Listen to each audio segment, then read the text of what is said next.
morning sun shines on the gleaming hide of a muscular ranch horse. The aroma of bacon and coffee drifts from the wood cook stove at a cow camp. Silver spurs jingle as the men and women of the West get set for another day in the saddle.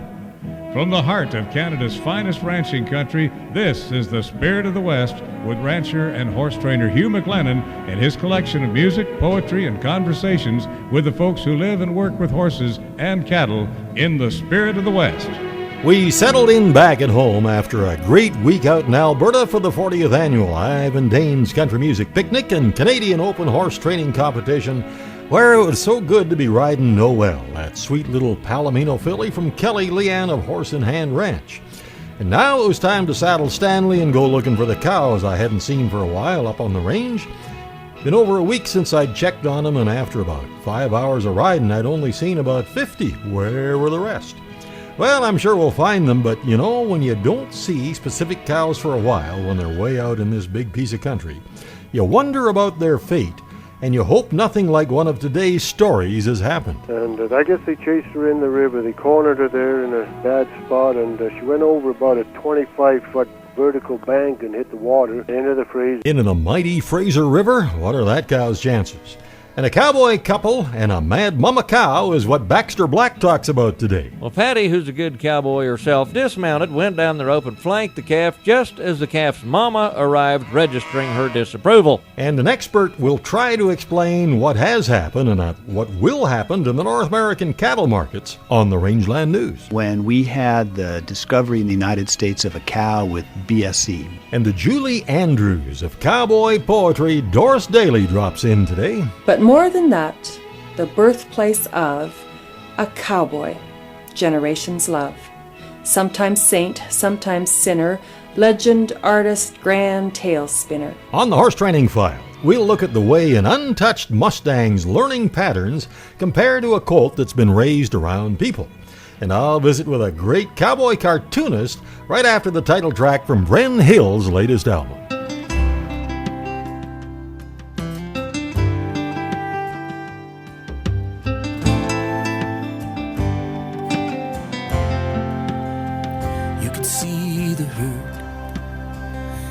Cowboy's eyes like a thunderhead from a clear blue sky. It was a long hard winter and a cold late spring. Now it's time to heal where the grass turns green. At the Brandon Pen, neath the snowy peak on the reservoir road toward Otter Creek. Swing a leg on a bronc, feel the mountain wind. Build a big wide loop, let the fun begin. And that's how you heal a cowboy's heart. Drag a slick new calf to the Brandon fire. Thank the Lord above that you're where you are. That's how you heal a cowboy's heart.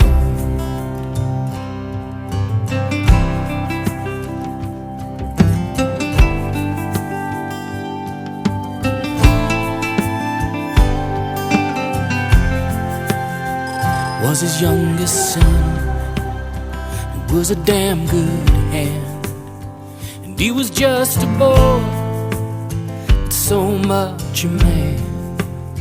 Now there will always be an emptiness inside. All a man can do is saddle up and ride. And that's how you heal a cowboy's heart. Drag a slick new calf to the Brandon fire. And thank the Lord above that you're where you are. That's how you heal a cowboy's heart.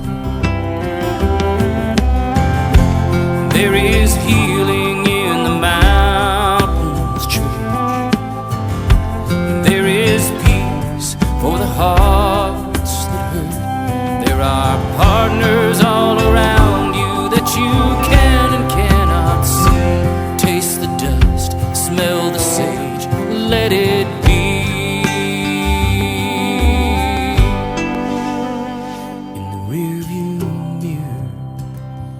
driveway stands a memory of a sacred day.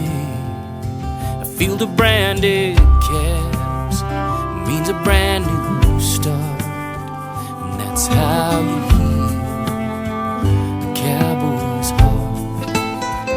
That's how you heal a cowboy's heart.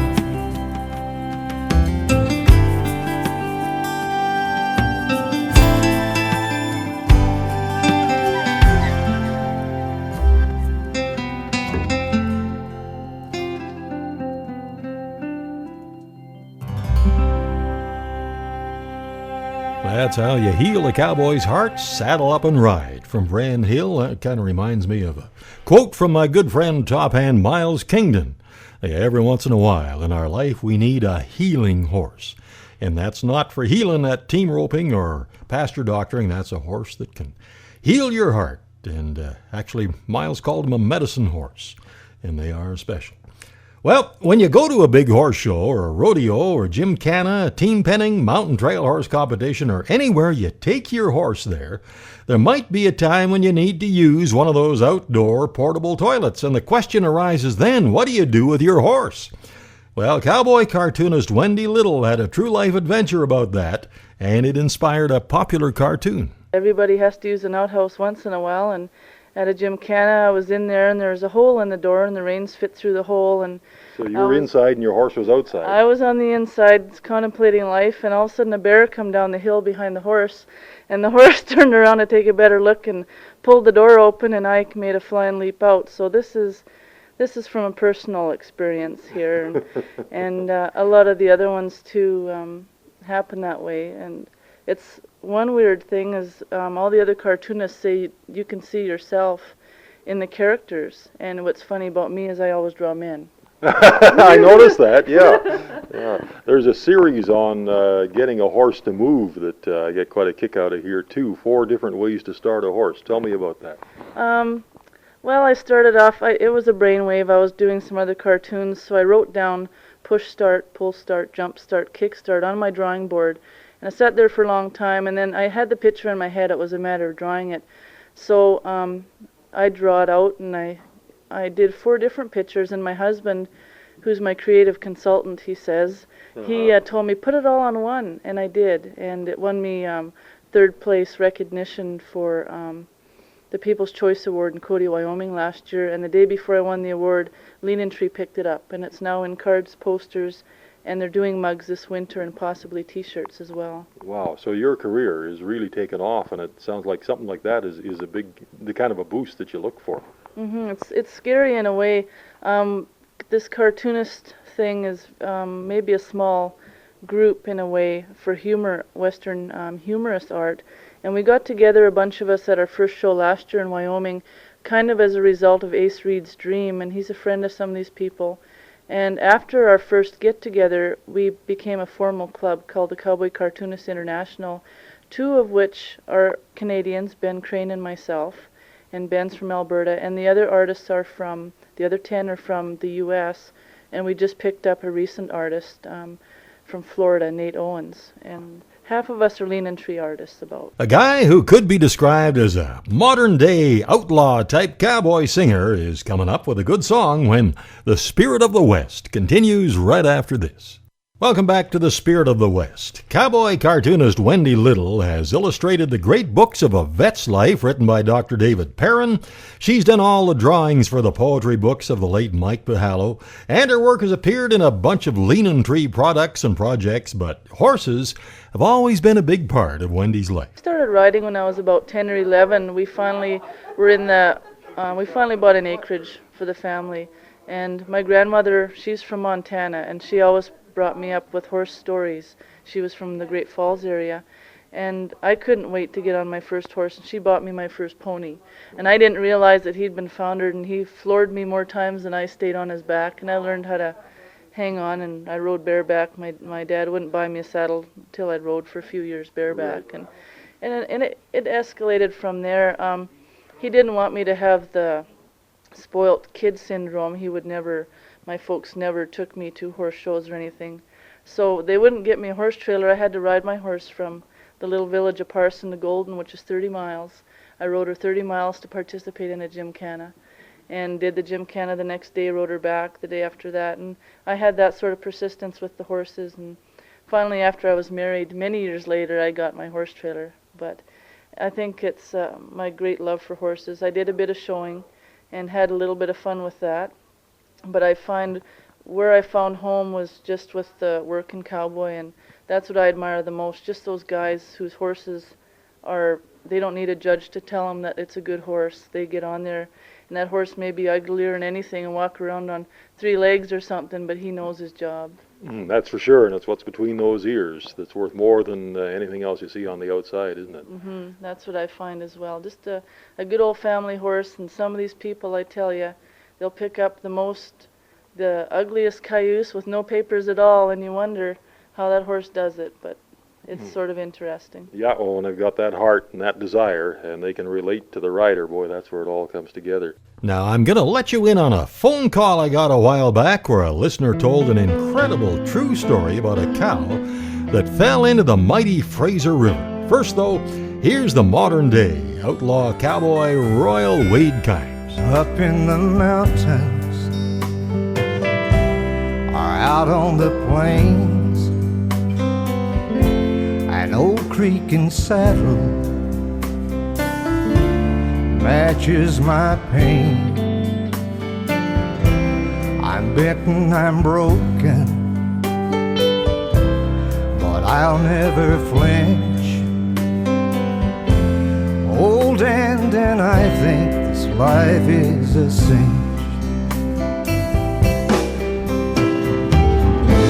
I'm cowboy dreaming like I do each night. The stars are all gleaming. This life is so right. But there is a moment, where has it all gone? I see the end of the trail I wish would go on.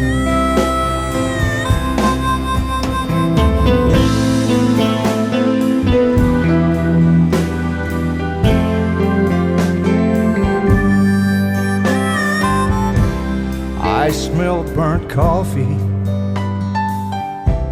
and I feel the dew. I have your love letters, I kept that of you. You like the city, and now I can see wide open spaces were meant just for me. I'm cowboy dreaming like I do each night. The stars are all gleaming. This life is so bright. But there is a moment, where has it all gone? I see the end of the trail I wish would go on. I see the end of the trail I'm riding on. I see the end of the trail I wish would go on.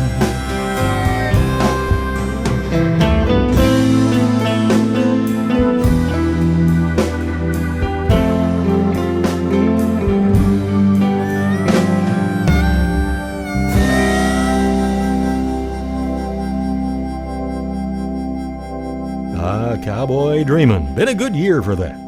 Now, this is more of a cowboy nightmare. A while back, I got a call from Ken Allen, who ranches up in the rugged mountains near Lillooet, BC. Okay, well, Ken, this is an amazing story. Now, I'd just like to have you go through it again with what happened. You had 2 cows that you kept home from the range? Yeah, they were both, well, one was pretty blind, probably 3/4 blind. she come off the range. She was first calf heifer. She come off the range last fall, and she come in by herself, and she had a funny look about her, you know, and we figured out she was pretty blind. She either got into some lead somewhere, or maybe got touched with lightning strike, I don't know. Yeah. But anyway, she was pregnant. We hated to butcher her, so she was raising a good calf this spring, so we kept her home. And then she got down by the river, and this guy that's camped down there on a placer mine claim got a couple of pretty big dogs there, and I guess they chased her in the river. They cornered her there in a bad spot, and she went over about a 25-foot vertical bank and hit the water. And that'd be the Fraser, right? Into the Fraser, yeah. Oh, man.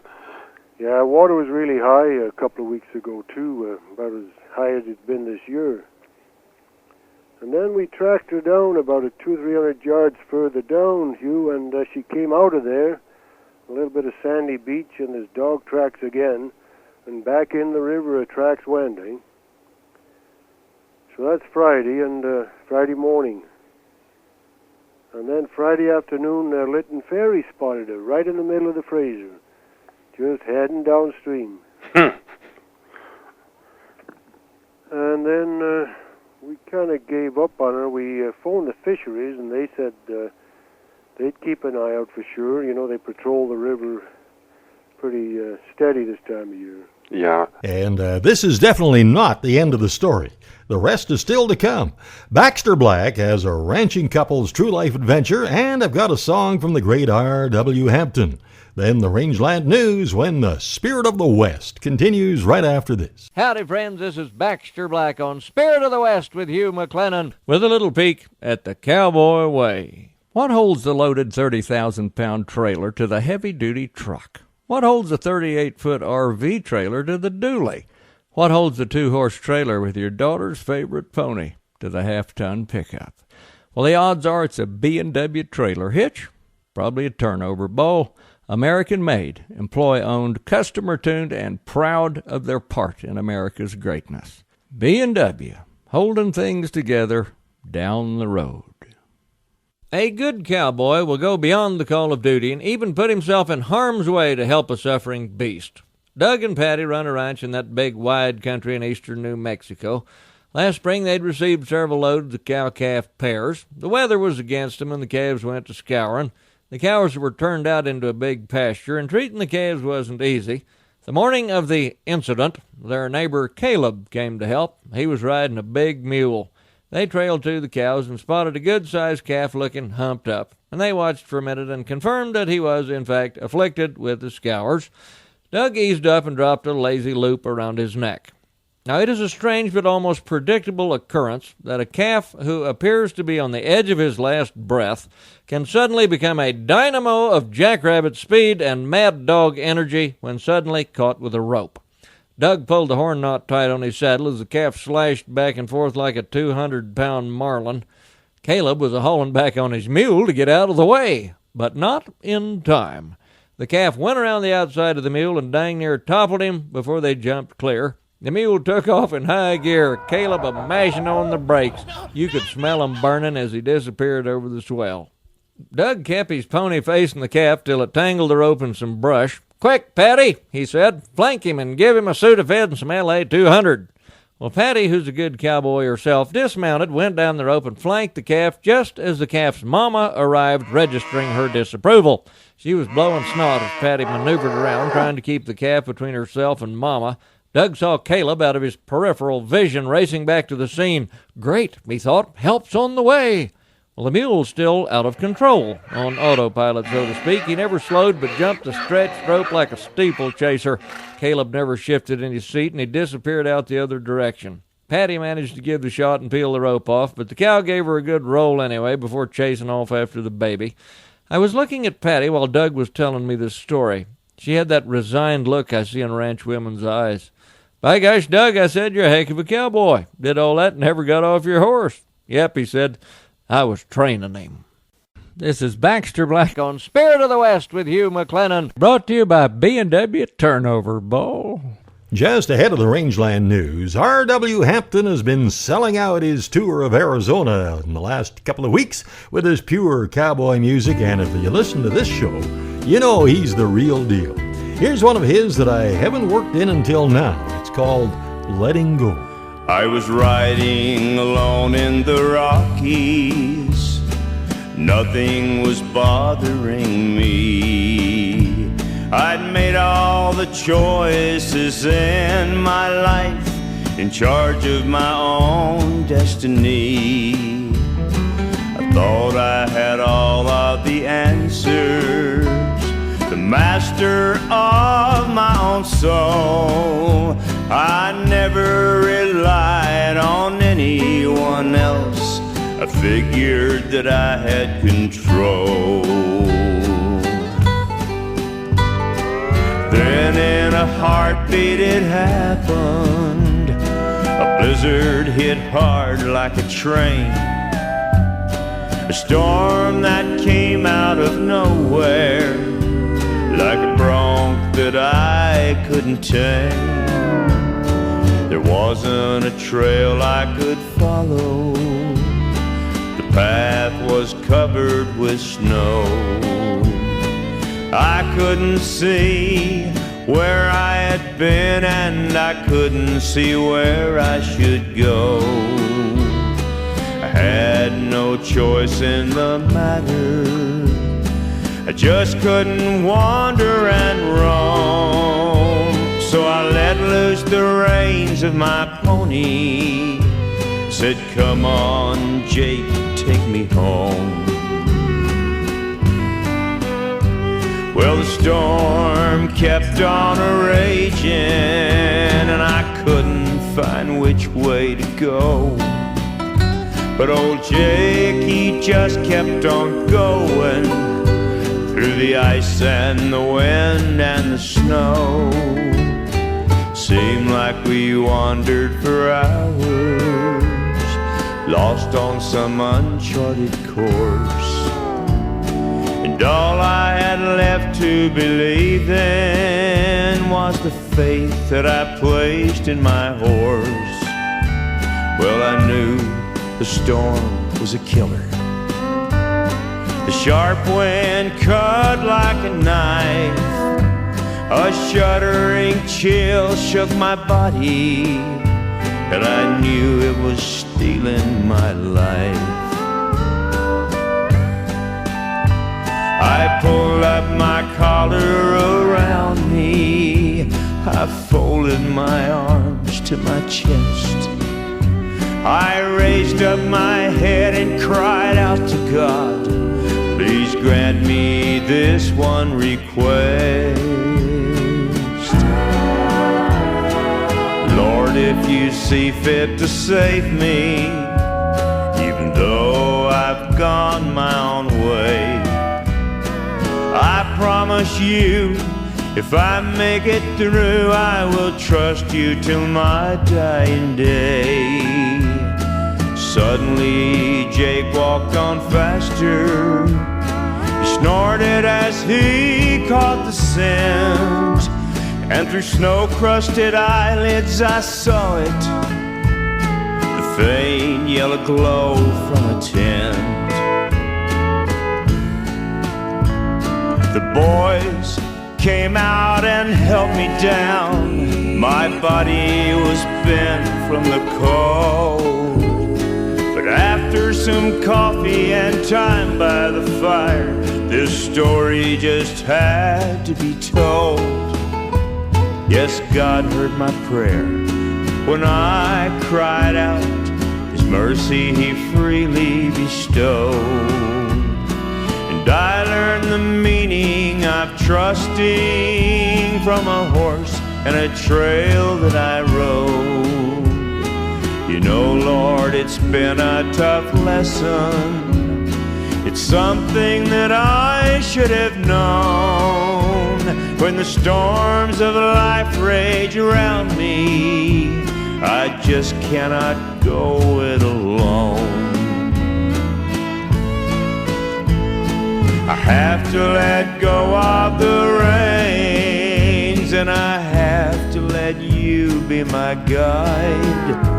I'll follow the trail you've laid out for me till I take my final ride.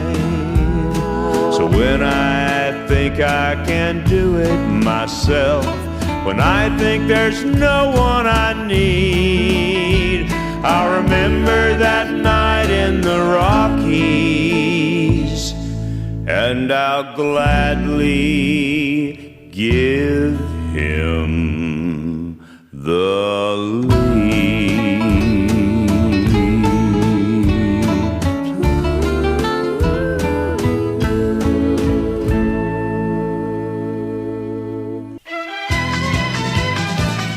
News of the Rangeland, a roundup of news and coming events from around the... Top of page 1 of the Rangeland News, it says, you'd like to think after all these years, folks would stop referring to the BSE crisis of 2003 that devastated the North American cattle industry, but here's a new development that still refers back to that year.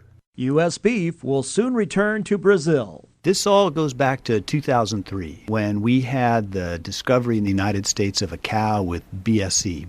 Jason Halfmeister of USDA's Foreign Agricultural Service says for the first time since Brazil closed its market to U.S. beef exports, our nation's products will be allowed into that South American market. This will cover all U.S. beef, and of particular interest to us is some of the higher quality cuts that we are most competitive in producing and exporting and have the greatest appeal to middle-class consumers in other countries. Both countries are currently in the process of updating administrative procedures to allow trade to resume. Brazil is also a significant competitor in the world marketplace for beef. But Halfmeister adds, we're just happy to have yet another country recognize the safety of our beef. I'm Rod Bain reporting for the U.S. Department of Agriculture in Washington, D.C. And it just didn't quite come in time to get U.S. beef down there to feed all the athletes and spectators at the Olympics. Genetically modified wheat developed by Monsanto and never approved by the federal regulators has been found growing in a Washington state farm field, according to USDA. The discovery of 22 unapproved genetically modified wheat plants has prompted an investigation by the federal and state investigators, the third such discovery in 3 years. A farmer found the GMO wheat in a field that had not been planted since 2015. The plant has been identified as being one of Monsanto's experimental varieties. Canadian meat processor Maple Leaf Foods reported a quarterly profit that squeezed past estimates as lower operating costs and increased pricing more than offset a fall in volumes in its meat products business. The company, whose brands include Schneider's and namesake Maple Leaf, recently completed a program started in 2010 to boost earnings by shutting some plants and modernizing others. Adjusted operating earnings for the meat products segment rose $62.9 million, and the second quarter ended June 30th.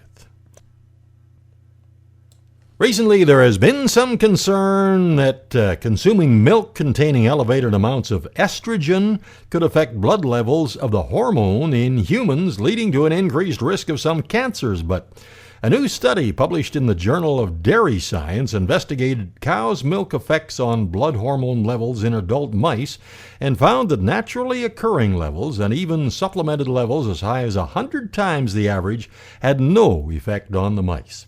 The study further determined that only when the mice were given 1,000 times more estrogen than average did it have any impact on reproductive health. This coming Wednesday at the Indusvale Auction Market, it's the Dream Makers Angus Sale, and that's a complete dispersal sale of red and black Angus cows, calves, and heifers. And on Friday, September 23rd, it's Dwight Ungstad's annual quarter horse production sale, and of course they have regular cattle sales every Wednesday and 2 horse sales a month. And for all the information, see IndusvaleAuctionMarket.com. And the August issue of Alberta Beef Magazine has just some terrific stories. They kind of focus on the women of the West. And there's a front cover story on Paige Stewart, inside story on Dr. Temple Grandin, and some more great reading. To subscribe to Alberta Beef and Beef Illustrated, just go to albertabeef.ca. And that takes us down to the final item, and this one could be a little disturbing. It's from one of our listeners up by 100 Mile, and she says, and I quote, I had to leave my house to run to the store to pick up a few things. I ran my errand and I got back to my house. And when I get back, there are 4 police cars and 6 police officers in my home. The front door has been kicked off the hinges, stuff everywhere, and apparently they were looking for something. So I'm stuck outside with this police officer, and they're inside searching through everything, even our laundry. They checked inside my closets, under my mattress, they tore things apart, so as you can imagine, I'm getting pretty upset, and I'm trying to figure out what's going on. I asked if they had a search warrant and if I could see it, and the cop in my bedroom yells, "Where did you hide it? We know it's here. We're searching." And then I yell back, "If I had an idea of what you're looking for, sir, maybe I could help." And he shoots me the "you want to go to jail" look, so I shut up and I watch one of the other police officers look down at his phone. And then he shouts, "Guys, stop! Hold it! We're in the wrong house. The Pokemon is next door." And that's the Rangeland News. You got me with that one, Muriel. Coming up on the horse training file, I'll look at the difference in the learning patterns of a horse like a Mustang raised in the wild and a horse that's been around humans all his life. And the cow that fell into the Fraser River. Find out what happened to her when the Spirit of the West continues right after this. Welcome back to the Spirit of the West. You're just in time for this week's Horse Training File. You know, when I have the opportunity to visit with some great horsemen, the discussions are like this old cowboy going to the classroom. The wisdom and savvy insights of so many top hands and what they've acquired about horse behavior, I find, has great value. One thing most good hands agree on is a horse that has grown up in a herd situation, running out in big pastures with lots of horses, is much easier to start and train than a colt that's had a minimum turnout time and been raised in a box stall. Martin Black puts it this way: consider a horse that's been stalled or kept away from other horses most of his life compared with a wild Mustang that's lived in a herd environment. A stalled horse likely hasn't had the opportunity to interact with other horses or gain stimulation from varied environments. On the other hand, the Mustang or even a turned-out ranch horse is in tune with herd dynamics and is an expert at negotiating adverse terrain. And these two horses represent two very different learning environments and have two contrasting dendritic fields. Whoa! Now, the dendrites in the stalled horse's brain might resemble a pruned tree with very few branches, while the dendrite connections in the Mustang's brain might look like a large fig bush with a vast network of branches. Even though it may have never seen a human, the Mustang would be the better learner. It's able to use its expansive dendritic field as a network to utilize past experiences, make new connections, and more easily negotiate new challenges. And the other thing Martin adds is these are two extremes on either side of the spectrum. The principle is simple. By allowing our horses to find the right answer, rather than forcing it on them, we can create willing horses who will be willing to learn how to learn. And that's the Horse Training File. One thing that we find really valuable, especially when our horses are working pretty hard this time of year, is that daily feeding of Hoffman's Horse Ration. And they now have a customized horse ration for just about every type of horse. You can find out more at hoffmanshorseration.com.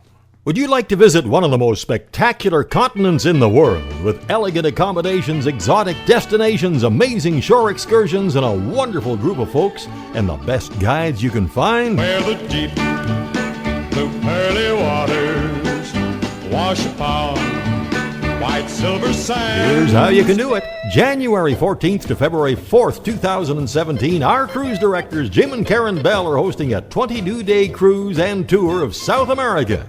This journey of a lifetime includes stops in Chile, Argentina, Uruguay, and the Falkland Islands. A private tour of famous wineries in Chile. A private tour to the Estancia Santa Susana with 1,200 acres devoted to agriculture, cattle, and horse breeding. Spend 14 days aboard the beautiful Crown Princess and 5 nights in Argentina, 2 nights in Chile in 5-star hotels. Now, this all-inclusive tour includes all shore excursions at all ports. A cruise escorted by Jim and Karen is the best way to create memories that'll last a lifetime. If you've always wanted to see South America, give them a call at 1-800-530-0131 and see cruise-vacations.ca. The featured cruises at cruise-vacations.ca, where the deep blue pearly waters wash upon white silver sands. That song actually was written about South America, and that's kind of why we fit it into the background there. Well, we're getting a little closer to the conclusion of the story about the blind cow that fell into the Fraser River. But first, here's Bernadette Ducharme, who did just a fine job in the Spirit of the West Rising Star Showcase at the Kamloops Cowboy Festival, and does a fine job with the words of Bruce Rolfe and the ghosts of stockyards past. It was right on dark and the snow was falling and our wind was off the lake. I had time to kill, so I thought I'd drive by the yards for old time's sake. As I stepped into the alley, a familiar sound I could hear. The squeal of a breaking rail car is what had reached my ears. So I peeked through the gaps of a weathered fir plank and my old heart missed a beat, 'cause I'm sure I could see an old cattle car as I peered through the driving sleet. I closed my eyes and shook my head, then looked again anew. I could see ghostly shapes of big range cows being loaded by a long-gone crew. They're cussing and a hollering drifted back to me, and the cows are covered in steam. Then once again silence and the vision was gone, like when you're trying to escape from a dream. I knew that the weather was a foolin' with me, yet still I felt a chill down my back. So I pulled my coat tight, flipped up my collar, and continued on down the track. Then out of the snow the ghost herd appeared, jammed side to side so tight. They were all frosted up and their eyes are blood red as they crowded by into the night. And hot on the trail of those big snorty steers on a bronc just as hard as the cattle was a weathered cowhand with a roll your own smoke, born to be sitting in the saddle. He was popping his chaps with the tail of his rope as he and his horse drifted by, and was close enough to touch when he turned toward me and looked me right square in the eye. He cracked a faint smile and he gave me a nod as if to say it was all right. Then he gave his horse rein, and along with his herd, everything faded from sight. It all seemed so real as I stepped from the post, and once again I started to go. But it must be a dream, the only tracks I could see were following me in the snow. I hurried my step as I hastened on down to the hunters and then started back.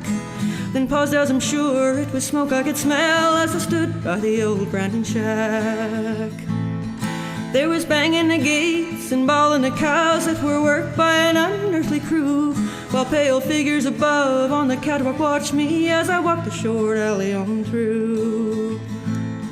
With my head just a-spinning and my legs feeling weak, I just had to get out from in there. I could feel the relief as I popped the side door and stepped up to the open night air.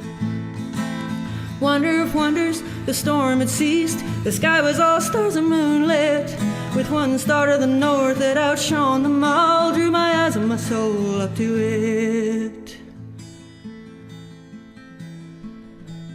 All that I'd seen and all that I'd heard didn't matter, imagined or real. I'd been to the past when the yards were alive, its history and spirit I could feel.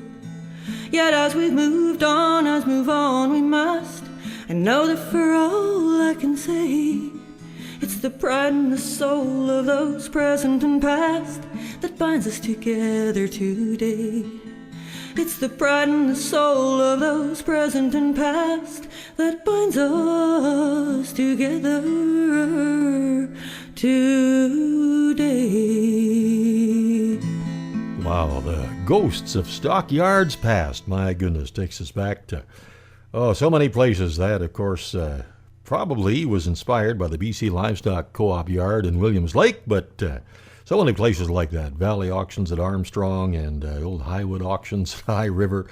And, of course, Innisfail Auction Market and so many more of them. My goodness, the history in those places. Anyway, Ken Allen's cow that the dogs chased into the Fraser River was nowhere to be seen.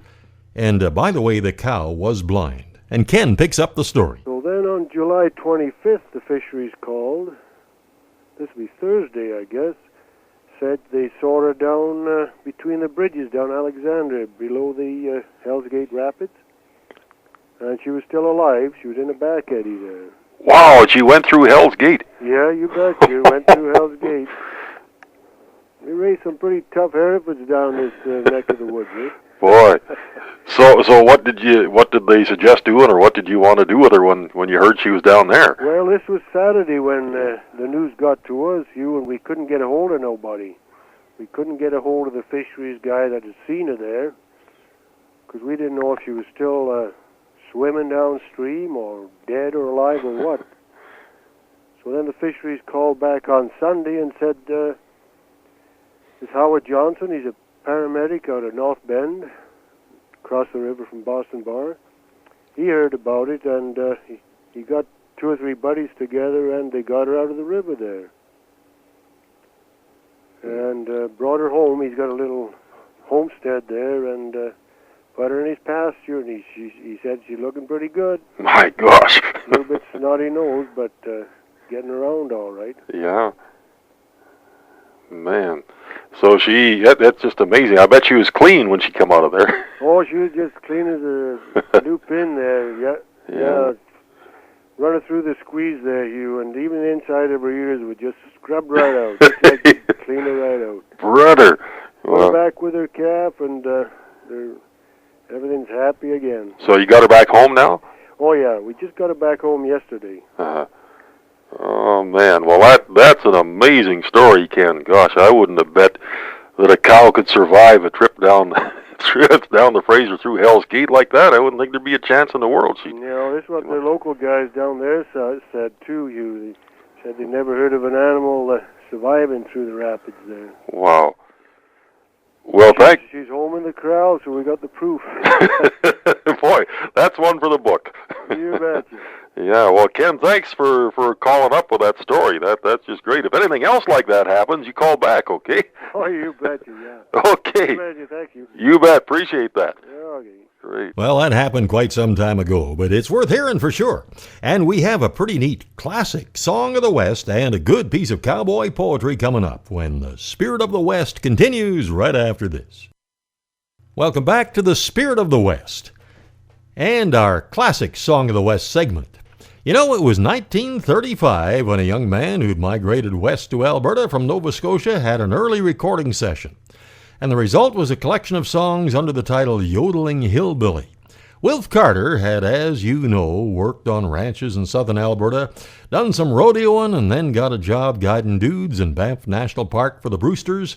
It was there that he would bring out his guitar and entertain the guests around the evening campfires. And that 1935 album was reissued in the U.S. under the name of Montana Slim, singing his Songs of the West in 1940. And no one does a Wilf Carter song better than Randy Holler. Here's Randy with this week's Western classic, When the Sun Says Goodbye to the Prairie. When sunsetting time on the prairie, and its rays kiss the rangeland goodnight. When shadows start creeping around you, the night owl starts out on his flight. You hear the lone cry of the coyote as he slinks through the valley or crest. Painted pictures of goldy rangeland unfolds when the sun says goodnight to the prairie.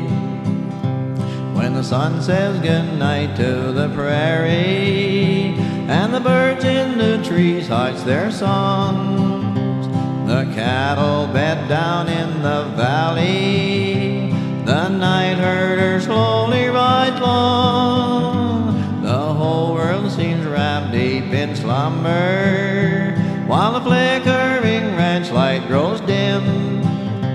It's sure swell to go where the shadows hang low when the sun says goodnight to the prairie.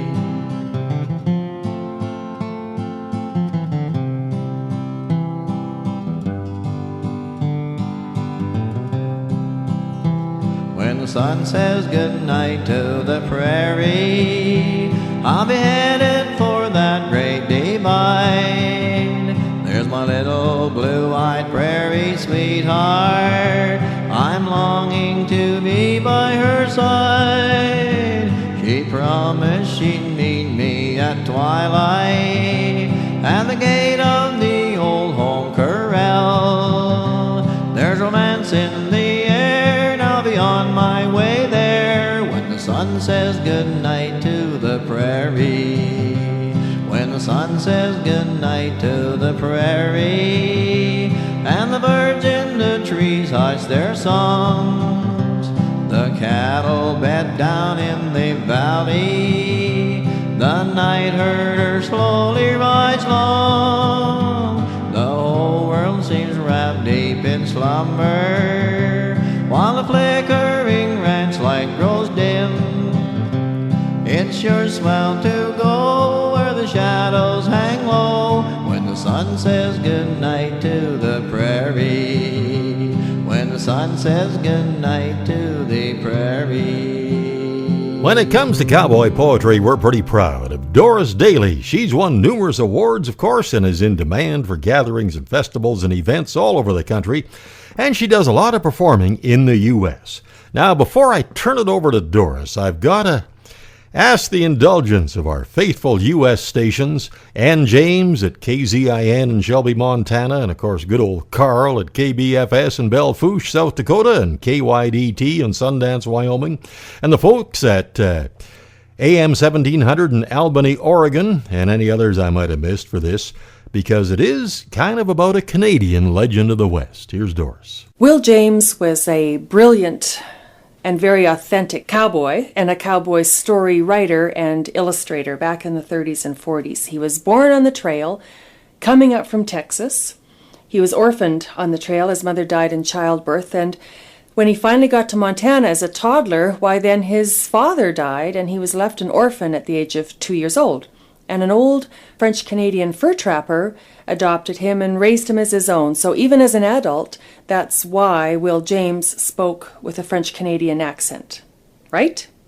Wrong. Who knows why he made that all up about himself in his autobiography, Lone Cowboy. That's the story he tells, but it's all bunk. He is Canadian. He's not only Canadian, he's French-Canadian, which makes him kind of unusual. We can all be very proud of exporting this great fellow to the cowboy world. When I wrote this next poem, I thought, I do a lot of shows now, all over the place, and I thought, now's my chance to educate folks a little bit about Canadian stuff. So I wrote a poem with a whole swack of Canadian content in it. But of course, because I'm a Canadian cowboy poet, I needed to end up with some sort of cowboy content. So by golly, Will James rode in and saved the day. Will James and other Canadian content. I come from the land that gave you zippers. Alberta beef and Alberta clippers. Labatt's for the inside of your neck, Raymond Burr and Alex Trebek. Canucks invented basketball, newsprint, pablum, that's not all, green garbage bags and kerosene, God save the loony, God save the queen. Our buffalo roam, our antelope play, we sing every song in the key of A. We spawned the phone and the Richardson screw, IMAX, insulin, the birch bark canoe. My roots lie north of the medicine line where the air is gold and the water's wine. We wear a toque, we drink good beer, it only snows 12 months a year. Famed for crimson maple leafage and Pamela Anderson's wondrous cleavage. John Candy to make you laugh, ha-ha, 5-pin bowling and the wonder braha. I come from the land of Cindy Rocket with a healthcare card in every pocket. Where legends of the fall was shot, where hockey's king and grits are not. But all this stuff, who cares a fig? I'm going to drop a name that's big. Oh, Canada, despite our flaws, we're still the home of Santa Claus. But more than that, the birthplace of a cowboy, generations love. Sometimes saint, sometimes sinner, legend, artist, grand tale spinner. He changed his name and chose the West, and wrote the books we love the best.